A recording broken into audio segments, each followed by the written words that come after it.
23 तारीख के दिन यहाँ पे प्रिंसिपल सर ने एक एसएमएस लिखा और सभी गार्जियंस के मोबाइल पर भेजा है कि जिन जिन लोगों ने अपना फ़ी बुक कलेक्ट नहीं किया है या फ़ी नहीं दिया है वो तत्काल आकर के अपना फ़ी बुक कलेक्ट करें और फ़ी की पेमेंट करें।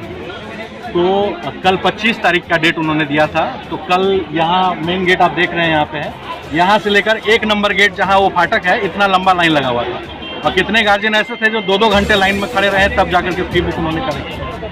दूसरा, मेरे पास फ़ी बुक है, मैं आपको फ़ी बुक दिखाता हूँ। इस फ़ी बुक के सबसे पहले पन्ने पे इन्होंने क्या लिखा हुआ है देखिए, मेंटेनेंस फ़ी। अभी स्कूल बंद है, आप सभी को पता है, देश में लॉकडाउन है, स्कूल बंद है। लाइब्रेरी का फ़ी मांग रहे हैं ये, जबकि बच्चा लाइब्रेरी में जा नहीं रहा है। गेम्स एंड स्पोर्ट्स फ़ी मांग रहे हैं, जबकि कोई बच्चा खेल नहीं रहा, घर में बंद है, सारे बच्चे परेशान हैं। इलेक्ट्रिसिटी फ़ी मांग रहे हैं, बच्चे घर में बैठे हुए हैं और इनको इलेक्ट्रिसिटी फ़ी की ज़रूरत है। को करिकुलर एक्टिविटी फ़ी चाहिए इनको। एग्जामिनेशन फ़ी, जबकि यहाँ पढ़ाई का पता ही नहीं है, एग्जामिनेशन फ़ी पहले मांग रहे हैं। रिपेयर एंड मेंटेनेंस फ़ी मांग रहे हैं ये, किस चीज़ का रिपेयर और मेंटेनेंस कर रहे हैं। एक्टिविटी फ़ी, डेवलपमेंट फ़ी, आईडी कार्ड और एसएमएस चार्जेस मांग रहे हैं हमसे। आईडी कार्ड मिला नहीं है, डायरी मिला नहीं है।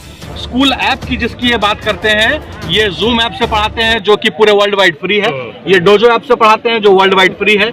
अभी जिस सिस्को ऐप की ये बात कर रहे हैं वो भी अमेरिकन डेल सिस्टम्स का है, वो भी बिल्कुल फ्री है। इसमें से किसी ऐप में इनके पास कोई पैसा नहीं लगता है। दूसरा, इन ऐप्स की सबसे बड़ी खामी ये है कि इन ऐप्स के अंदर एक कैप लॉक होता है। कैप लॉक का मतलब एक बार में आप 100 से ज़्यादा लोग मीटिंग नहीं कर सकते। इनके पास हर एक क्लास में 3-3, 4-4 सेक्शंस हैं। एक सेक्शन में 60, किसी में 70, किसी में 80, इस तरह से बच्चे हैं। 100 बच्चे एक बार अगर उसमें लॉगिन कर ले तो जो बाकी के 100-150 बच्चे बचेंगे वो उसमें लॉगिन ही नहीं कर सकते।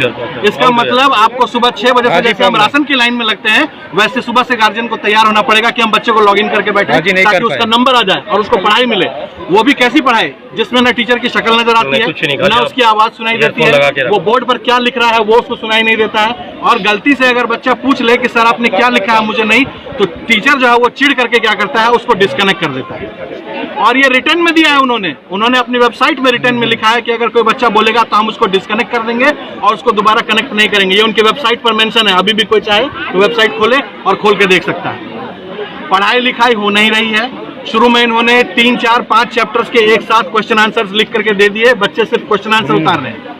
उन्हें ना वर्ड मीनिंग पता है, ना कोई समझाने वाला मिला, किसी भी तरह का कोई प्रैक्टिस तो हो नहीं रहा है। दूसरी चीज है, जब इस लॉकडाउन में आपको पता है कि बच्चों की मानसिक स्थिति नहीं ठीक है, उनको घर से बाहर जाने का परमिशन नहीं है, वो खेल नहीं पा रहे हैं, इतना प्रेशर बच्चों के ऊपर क्यों डाल रहे हैं? वो जो करिकुलम है इनका, वो करिकुलम इनको कम करना चाहिए। अगर आपके पास उतना समर्थ नहीं है पढ़ाने का तो जो अननेसेसरी चैप्टर्स है उनको आप कम कीजिए। मैथ्स और साइंस अगर आपको लगता है जरूरी है उसको पूरा पढ़ाइए, लेकिन ड्राइंग कराना, SUPW के आर्ट्स देना, इसके अलावा हैंडराइटिंग के मार्क्स देना, मतलब ये सब मुझे समझ नहीं आ रहा कि इसका कोई लॉजिक ही नहीं बनता। सबसे बड़ी चीज इसके अलावा जो मैं आपको पॉइंट आउट करना चाहूंगा कि ये स्कूल का जो स्टाफ है, जो खास करके टीचर्स हैं यहाँ पे, वो टीचर्स बच्चों के साथ कॉपरेट नहीं कर रहे हैं। जो छोटे छोटे बच्चे हैं जो कि कभी जिंदगी में ऑनलाइन कभी गए नहीं, ऑनलाइन पढ़ाई नहीं की इन्होंने, उन बच्चों के ऊपर इतना प्रेशर डालने का कोई मतलब पैदा नहीं होता, सीधी सी बात है। ऊपर से जो टीचर्स हैं वो टीचर्स सिर्फ रीडिंग लगा रहे हैं। अगर आप सारे वीडियोस पढ़े हुए हैं, अगर किसी वेबसाइट पर जाइएगा www.St. Joseph Convent CRJ जो वेबसाइट है उस पर अगर आप जाते हैं उस पर सारे वीडियोस हैं। अगर आप बोल के पढ़ रहे हैं बिल्कुल उसी तरह से टीचर्स पढ़ करके और पूरा चैप्टर कंप्लीट, और वो अपनी जिम्मेदारी से मुक्त हो जा रहे हैं। लेकिन क्या बच्चे मुक्त हो जाएंगे? उनको देगा। और उतना ही नहीं, चूंकि इतना सारा करिकुलम मिल रहा है तो हम पेरेंट्स भी कहीं कहीं मजबूर हो जाते हैं उनके ऊपर प्रेशर डालने में कि तुमको ये पढ़ना पड़ेगा बेटा क्योंकि ये दिया हुआ है। डिमांड कर रहे हैं कि सबसे पहली चीज तो ये है, जो ऑनलाइन पढ़ाने का ये शिक्षा जो है इसको सुधारा जाए।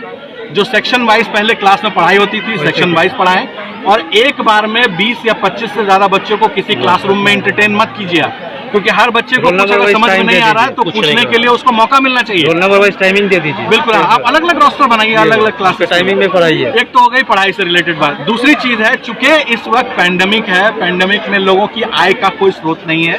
जो सरकारी कर्मचारी हैं उनके बारे में तो फिर भी समझ में आता है, लेकिन जो लोग ऐसे सेक्टर्स में काम कर रहे हैं, अनऑर्गेनाइज सेक्टर हैं, जिनका की जो है सो कोई इनकम का सोर्स, रेगुलर इनकम का कोई सोर्स नहीं है, कोई रेकरिंग इनकम नहीं है, किसी को किराया नहीं आता है कि बैठ करके और खाना है सिर्फ, यहाँ पे कोई पेंशन नहीं मिल रहा है सरकार से, तो ऐसे लोगों को एटलीस्ट आपको जब तक ये पेंडेमिक चल रहा है, जब तक उनकी आय का स्रोत दोबारा से चालू नहीं हो जाता है, तब तक उन लोगों को फीस में छूट दीजिए। ये हम लोगों की आपसे गुजारिश है। और बिल्कुल वही चीज है कि हम लोग फीस ना देना पड़े, इतना हम लोग कीजिए। सबसे बड़ी बात है कि ये जिस स्कूल के सामने हम खड़े हैं, Saint Joseph convent high school, ये हजारों करोड़ की एंटिटी है। ये कोई ऐसा स्कूल नहीं है कि इसमें 10 लोग काम करते हैं और किसी बनिए का स्कूल है।